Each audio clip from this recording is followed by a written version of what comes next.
Hello everybody, my name is SJR Kelly. Welcome back to the JoJoLands chapter review. We're on chapter 15. Off for some life-threatening money making. I'm very excited to talk about this chapter. A lot of crazy cool stuff. Some return of a power that we love to see, and this beautiful cover art that Araki made where it's a $100 bill, but it's JoJoLands, and it looks just cool. As always, Araki throws a right hook at us when we think that JoJoLands is starting to kind of lack in excitement. Last chapter was pretty good, but the chapters before that were a lot of people were saying that the JoJoLands was kind of dimming down in quality, but Araki just proves us wrong. Anyway, let's get straight into the chapter. Let's get straight into the chapter. So we have here the gang starts to try to resuscitate Usagi, but they're still having not really any luck. As Charming Man points out, he's still not breathing. Paco and Jodio still kind of unaware of what's happening. They they get closer, and Usagi pulls his stand out that I can't pronounce, and asks Dragona, or as he likes to call him, her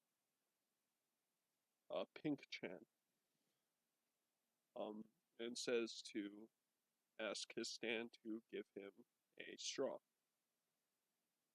So Dragona obliges and says, I want a straw. And Usagi Stan's eye becomes a straw. There's a weird thing in this chapter. There's a lot of eye stuff. I just want to point that out. Oh yeah, I should preface. I forgot to do this. If you don't like kind of the if you can't really stand gory, get it stand gory kind of stuff, like disembodiment type of stuff, I really recommend clicking off or not reading this chapter today and looking at a kind of a better synopsis. Anyway, Usagi's stand turns into a straw, and Usagi grabs his box cutter out of his backpack, and proceeds to cut a hole into his throat or his lung, so that he can actually breathe. So yeah, he cuts the hole open and then sticks the straw in there, and now he is able to breathe. The gang is kind of more relieved. Jodio has arrived, going like, "Hey, what's going on?" And so Dragona points out that he's breathing. Asks Charming Man to help him. Jody goes like, "What happened?" And now the gang is fully aware of what's going on. Paco being this is kind of funny. Paco's immediate reaction is, "You guys made it with the original copy, right?" But then asks, "How did he collapse?" And then they just say like, "I don't know." And Charming Man, with I guess his expertise in medical science, says it's a pluma. I cannot pronounce this. I'm just gonna say edema, and we just get a more detailed look at the air finally flowing into Usagi. We get a look at his lungs here, his blood vessels. Yeah, this is where like it kind of just like what the fuck. And we get this thing punching in one of the vessels and pulling one of the vessels. It's a stand. It's a little tiny stand, and it looks terrifying. You might recognize the eyes, as they are the same eyes as Dirty Deeds Done Dirt Cheap, or D4C,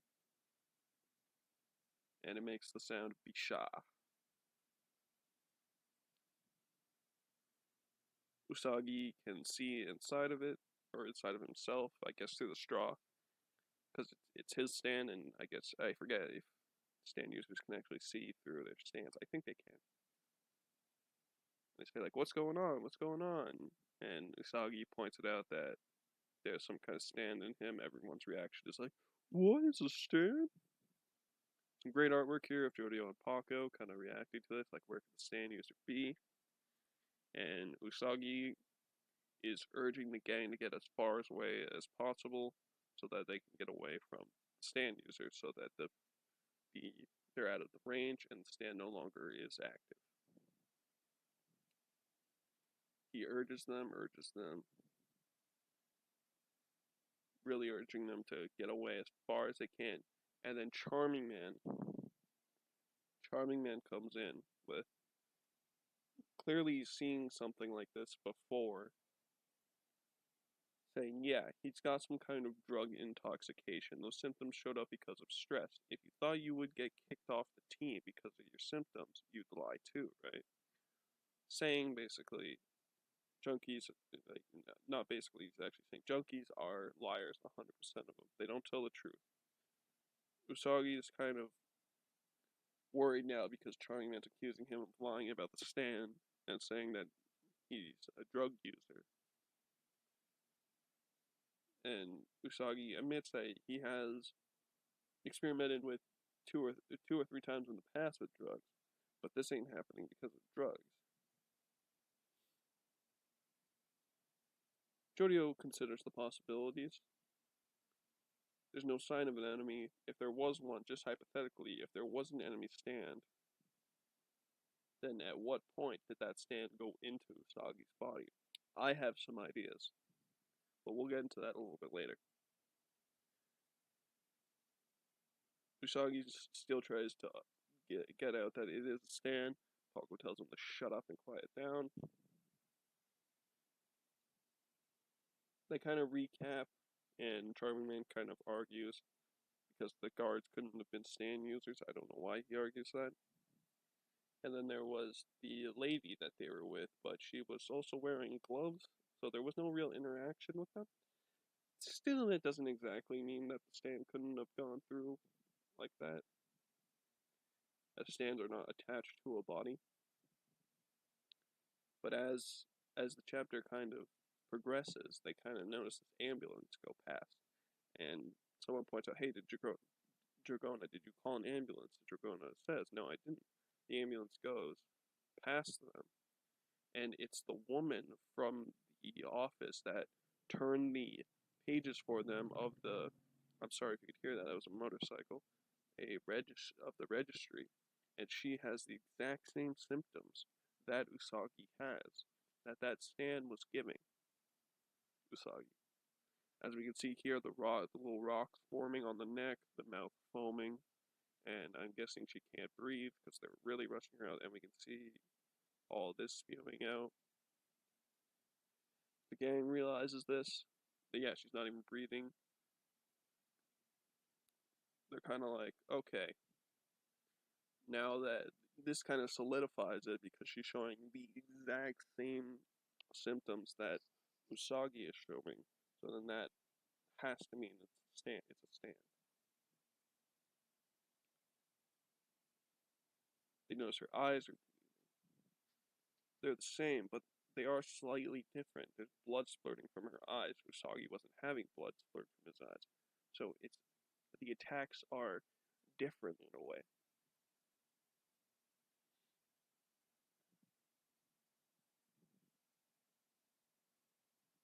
So the gang kind of says like, okay, yeah, this is it.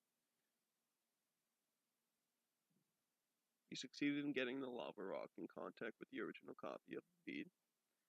And then Jodio points out here, it's an automatic pursuit type of stand. This was very exciting to see because it's nice that Araki is kind of continuing down this path of automatic pursuit type of stands. Now, my friend Patrick, who was the one that introduced me to JoJo's Bizarre Adventure, big fan like me, argued that automatic pursuit stands were not that interesting, other than Wonder of You and I forget who else he said. But the other ones were not as good. I disagree. I think these stands are really cool. Let me know what you think, especially this stand that is so tiny and just basically once it's in you, it just starts destroying you, basically. Pause. And it attacks like a disease. It's operated remotely. Then the user just comes to check if the target has died or not. So this can mean the user is kind of employed by that company that was talked about in the other chapter. maybe for this purpose, maybe that company does know something about the lava rock. Charming Man, now convinced that it is a stand, tells him to face him. Charming Man and Usagi kind of argue because Charming Man was calling him a drug addict pretty much. But now I'm showing you respect, as Charming Man says.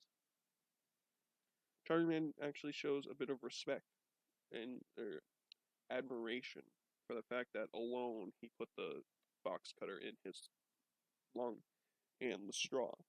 And he says that's pretty impressive. And that he's got guts. So Charming Man uses his Charming Man uses his stand. And I don't really understand what his stand is completely. We'll have to wait till we get a more detailed look at it. But from what I understand, it kind of materializes into whatever he wants, I guess, of whatever he wants as part of his body. And so he uses his eyeball to go into the straw, into his lung, and kind of has to get Usagi to kind of tell him, hey, what do I do? And where's the exact spot? We gotta look at Charming Man's eye within his lung now, looking for the enemy stand, and kind of getting Usagi to point out, hey, where should I go? Charming Man then spots the stand, and look at those eyes. Remind you of anyone that I talked about earlier? But we see the stand kind of rummaging through, kind of poking a hole in his lungs. But that's not all. He's poking these holes so the stand can go through it to his heart.